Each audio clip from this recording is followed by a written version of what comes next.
Hello everyone, welcome back to the Exam Originals YouTube channel. मैं हूं अदिति कुशवाहा और आज के इस वीडियो में मैं आप लोगों को बताने वाली हूं कि हमारी कंट्री जो है वो अब वर्ल्ड की 5वीं सबसे बड़ी इकोनॉमी वाला देश बन गया है। तो ये हमारी कंट्री के लिए एक काफ़ी बड़ा स्टेप माना जा रहा है, क्योंकि अब हमारा देश भी जो है वो विश्व की 5 सबसे बड़ी जो अर्थव्यवस्था वाले देश हैं उनमें शामिल हो गया है। तो ये एक बहुत ही, हम लोग कह सकते हैं कि हमारे लिए काफ़ी अच्छी न्यूज़ मानी जा सकती है। तो आप लोग इसके बारे में याद रख सकते हैं। तो मैं आप लोगों को आज के वीडियो में इसी बारे में बताने वाली हूँ कि आखिर भारत ने ये मुकाम कैसे हासिल किया है और इसके पीछे की और भी कई सारी चीज़ें मैं आप लोगों को आज की वीडियो में बताने वाली हूँ। तो चलिए हम लोग वीडियो को स्टार्ट कर लेते हैं। सबसे पहले अगर हम लोग बात करें तो अभी हाल ही में जो आंकड़े जारी किए गए हैं उनके अकॉर्डिंग भारत जो है वो अब विश्व की 5वीं बड़ी अर्थव्यवस्था वाला देश बन गया है। इस अगर हम लोग बात करें, भारत ने जो ये मुकाम हासिल किया है वो ब्रिटेन को पीछे छोड़कर हासिल किया है। यानी कि अगर हम लोग बात करें तो अभी तक ब्रिटेन जो है वो 5वें नंबर पर हुआ करता था, लेकिन अब भारत ने उसे पीछे करके उसे 6वें स्थान पर कर दिया है और भारत ने अपनी पोजीशन 5वें स्थान पर बना ली है। तो ये एक काफ़ी बड़ा स्टेप माना जा रहा है, क्योंकि ब्रिटेन जो है वो उसने हमारी कंट्री पर रूल किया था एक टाइम पर और आज हमारा देश जो है वो उसे भी पीछे छोड़ चुका है। तो ये हम लोग कह सकते हैं कि हमारी कंट्री में काफ़ी ज़्यादा प्रोग्रेस देखने को मिल रही है। तो ये आप लोग याद रख सकते हैं कि अब ब्रिटेन जो है वो 6वें स्थान पर देखने को मिलता है। लेकिन अगर हम लोग बात करें कि बाकी के जो 4 देश हैं जो हमसे आगे हैं वो कौन कौन से हैं, अगर हम उनके बारे में बात करें तो यहाँ पर आप लोग देख सकते हैं कि पहले नंबर पर जो आता है, जो विश्व की सबसे बड़ी अर्थव्यवस्था माना जाता है, वो है यूएसए यानी कि अमेरिका। उसके बाद फिर चाइना, फिर जापान और देन जर्मनी। और अब चौथे के बाद अब 5वें नंबर पर हमारा देश आ गया है। तो अब जापान और जर्मनी के बाद 5वें नंबर पर भारत का नाम देखने को मिलता है। उसके बाद 6वें नंबर पर हमें ब्रिटेन या फिर जो यूके है, यूनाइटेड किंगडम, उसका नाम देखने को मिलता है। तो ये आप लोग याद रख सकते हैं कि हमारी कंट्री जो है वो अब 5वीं बड़ी अर्थव्यवस्था वाला देश बन गया है पूरे विश्व में, जो कि एक काफ़ी बड़ा, हम लोग कह सकते हैं अच्छा, या फिर अगर हम लोग कहें एक बहुत ही, अगर हम लोग कहें हमारे देश के लिए काफ़ी अच्छा कदम माना जा सकता है। तो ये आप लोग ज़रूर याद रखिएगा, अमेरिका या फिर जो यूएसए है वो विश्व की सबसे बड़ी अर्थव्यवस्था देखने को मिलता है, तो इसीलिए वो पहले नंबर पर है। उसके बाद China, Japan, Germany and then हमारी कंट्री एंड देन उसके बाद ब्रिटेन का नाम देखने को मिलता है। तो ये आप लोग ज़रूर याद रखिएगा। इसके अलावा अभी हाल ही में आप लोगों ने देखा होगा एक डाटा आया था, उसके अकॉर्डिंग अगर इस वर्ष यानी कि जो 2022-23 वाला ईयर है, इसमें हमारी कंट्री की जो जीडीपी की ग्रोथ है उसमें ऐसा अनुमान लगाया गया है कि वो 13.8% रहने वाली है। तो ये भी एक काफ़ी अच्छी ग्रोथ देखने को मिल रही है कि हमारी जो जीडीपी है, हमारी कंट्री का जो ग्रॉस डोमेस्टिक प्रोडक्ट है, जो सकल घरेलू उत्पाद है, उसमें भी हमें काफ़ी अच्छी वृद्धि देखने को मिल रही है। तो ये इस वर्ष यानी कि जो 2022-23 वाला जो फाइनेंशियल ईयर है उसमें हमें देखने को मिलेगा। तो ये हमें आने वाले टाइम में, यानी कि जब ये वाला जो ईयर कंप्लीट होगा उसके बाद पता चलेगा कि हमने ये मुकाम हासिल कर पाया या नहीं। लेकिन अभी तक जो रिकॉर्ड दिए गए हैं, जो डाटा दिए गए हैं, उनके अकॉर्डिंग इस ईयर हमारी कंट्री की जो ग्रोथ है वो यही रहने वाली है। तो ये आप लोग याद रख सकते हैं। अब मैंने यहाँ पर एक टर्म यूज़ किया, फाइनेंशियल ईयर। तो आप लोग मुझे कमेंट बॉक्स में ये बताइएगा कि हमारी कंट्री का जो फाइनेंशियल ईयर है वो कब से स्टार्ट होता है और कब तक माना जाता है।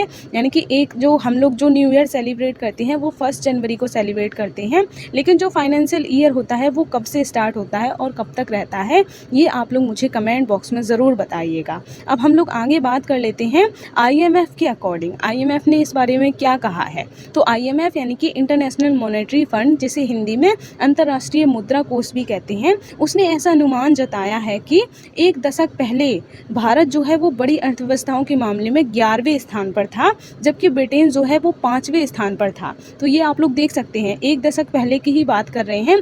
भारत जो है, हमारा देश जो है वो 11वें स्थान पर हुआ करता था और ब्रिटेन जो है वो 5वें स्थान पर हुआ करता था और अब भारत ने ब्रिटेन को पीछे छोड़ दिया है और हमारा देश जो है वो 5वें स्थान पर आ गया है। इसके अलावा अगर हम लोग बात करें, लेकिन अप्रैल जून तिमाही में भारतीय अर्थव्यवस्था में रिकॉर्ड विस्तार होने से यह ब्रिटेन से आगे निकल गई है और ब्रिटेन छठे पायदान पर खिंचा गया है। यानी कि अगर हम लोग बात करें लास्ट ईयर, यानी कि जब से लॉकडाउन हटा है उसके बाद से अगर हम लोग बात करें तो लास्ट वाला जो ईयर रहा है उसमें हमारी कंट्री में काफ़ी अच्छा ग्रोथ देखने को मिला है। तो इस वजह से ही हमारी कंट्री जो है वो आगे निकल गई है। और चूंकि ब्रिटेन में इस टाइम काफ़ी ज़्यादा हम लोग कहें इकोनॉमिक क्राइसिस देखने को मिल रहे हैं, इसके अलावा वहाँ पर और भी कई सारी चीज़ें हमें देखने को मिल रही हैं जिस वजह से ब्रिटेन में हमें सही तरीके का डेवलपमेंट होता हुआ नहीं दिखाई दे रहा है। उनकी इकोनॉमी जो है वो अभी वहाँ पर सही तरीके से नहीं चल पा रही है। तो इस वजह से भारत के लिए ये जो है वो एक काफ़ी अच्छा हम लोग कह सकते हैं मौका रहा, जब ब्रिटेन में इस तरीके की स्थिति बनी हुई थी और भारत लगातार वृद्धि करता जा रहा था। तो उस वजह से भारत जो है वो एक दशक में ही 11वें से अब 5वें स्थान पर आ गया है और ब्रिटेन 5वें से 6वें स्थान पर चला गया है। यानी कि ब्रिटेन के लिए ये एक लॉस की बात देखने को मिल रही है। तो ये आप लोग याद रख सकते हैं। इसके अलावा अगर हम लोग बात करें IMF के द्वारा जो आंकड़े जारी किए गए हैं और मार्च तिमाही के अंत में डॉलर के एक्सचेंज रेट के आधार पर, यानी कि IMF ने जो डाटा जारी किया था और लास्ट ईयर अगर हम लोग बात करें मार्च के एंड में जो डॉलर का एक्सचेंज रेट निकाला गया था उसके आधार पर ब्लूमबर्ग ने एक जानकारी दी।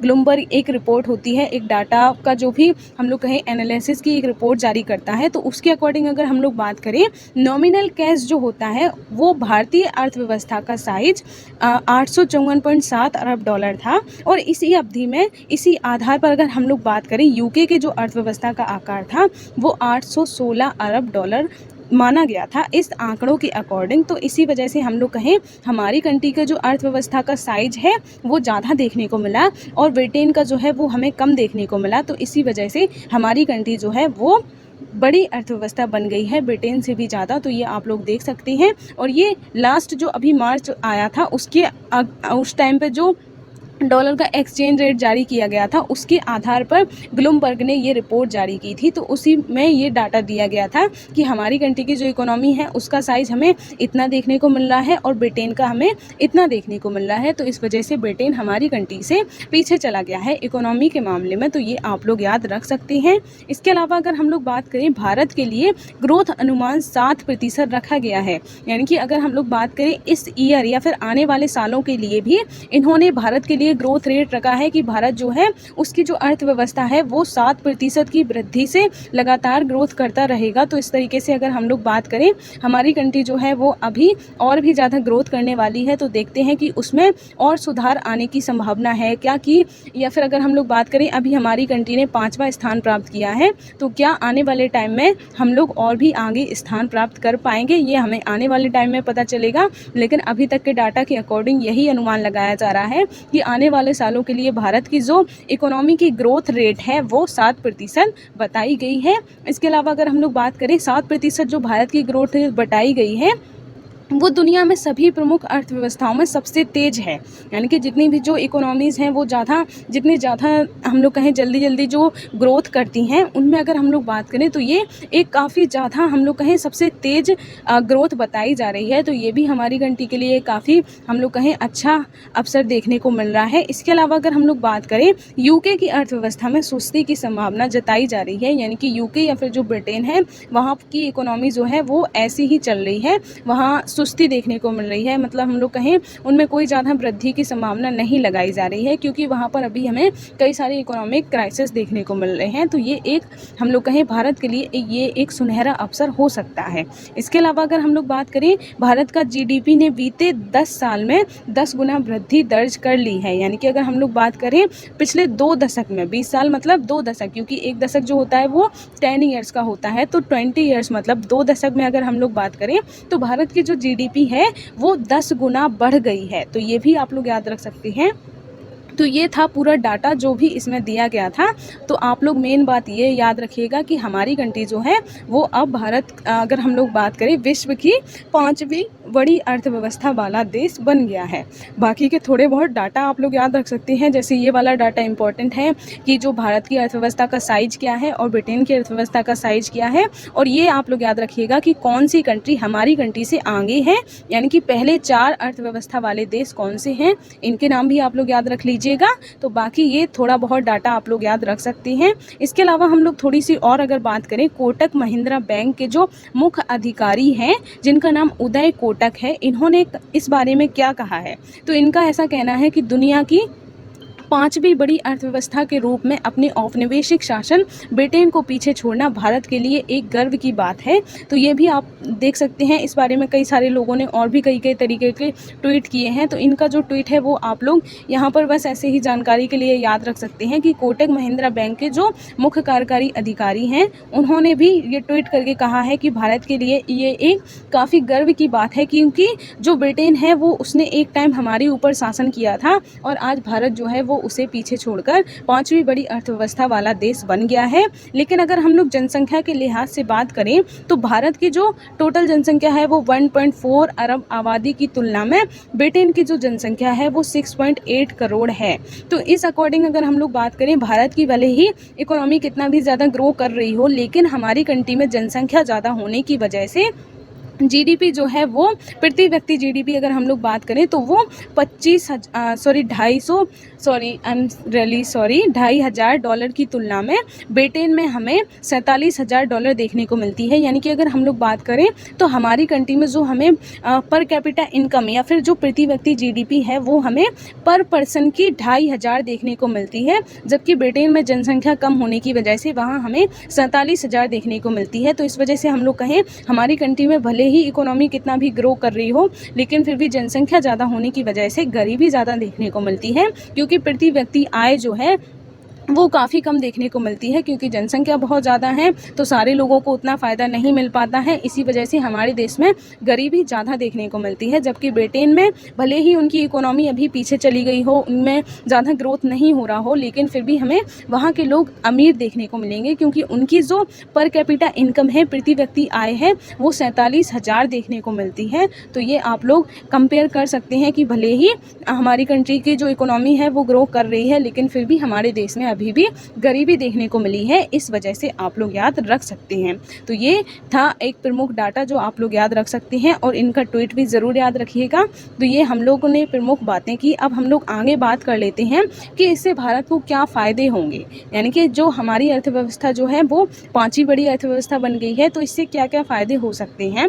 तो इससे विदेशी निवेशकों का भारत पर भरोसा और बढ़ जाएगा, यानी कि जो भी फॉरेन इन्वेस्टर्स हैं जो हमारी कंट्री में इन्वेस्ट करना चाहते हैं तो उनको और ज़्यादा भरोसा हो जाएगा, क्योंकि हमारी कंट्री की जो इकोनॉमिक ग्रोथ है वो ज़्यादा देखने को मिल रही है। तो इस वजह से वो लोग भी हमारी कंट्री में ज़्यादा से ज़्यादा इन्वेस्ट करने के बारे में सोच सकेंगे।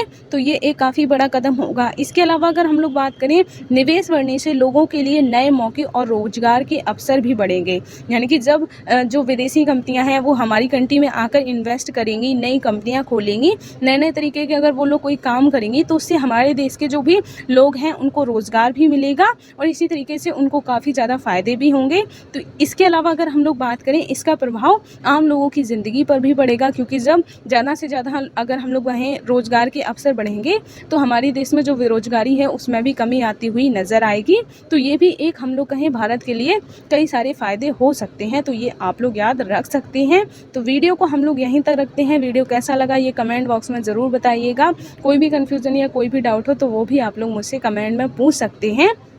इसके अलावा आप लोग हमारे और भी कोर्सेज ज्वाइन कर सकते हैं, जैसे हमारे यहाँ आप लोगों को एमपीपीएससी का पूरा सिलेबस, एमपीपीएससी प्री और मेंस का स्टडी मटेरियल, प्री और मेंस की टेस्ट सीरीज, सीसेट और एनसीईआरटी का सिलेबस, इसके अलावा एमपीएसआई और पटवारी का भी पूरा सिलेबस देखने को मिल जाता है। तो अगर आप लोग भी एमपीपीएससी की प्रिपरेशन करना चाहते हैं तो हमसे कहीं भी कॉन्टैक्ट कर सकते हैं और हमारे साथ जुड़कर अपनी तैयारी अच्छे तरीके से कर सकते हैं। आप लोग हमारा ऑनलाइन एप्लीकेशन भी डाउनलोड कर सकते हैं एग्ज़ाम ओरिजिनल्स के नाम से। इसके अलावा आप लोग हमारा ऑफलाइन बैच भी ज्वाइन कर सकते हैं। तो वीडियो को मैं यहीं तक रखती हैं। वीडियो कैसा लगा ये कमेंट बॉक्स में ज़रूर बताइएगा। मिलेंगे अब हम नेक्स्ट वीडियो में, तब तक के लिए धन्यवाद।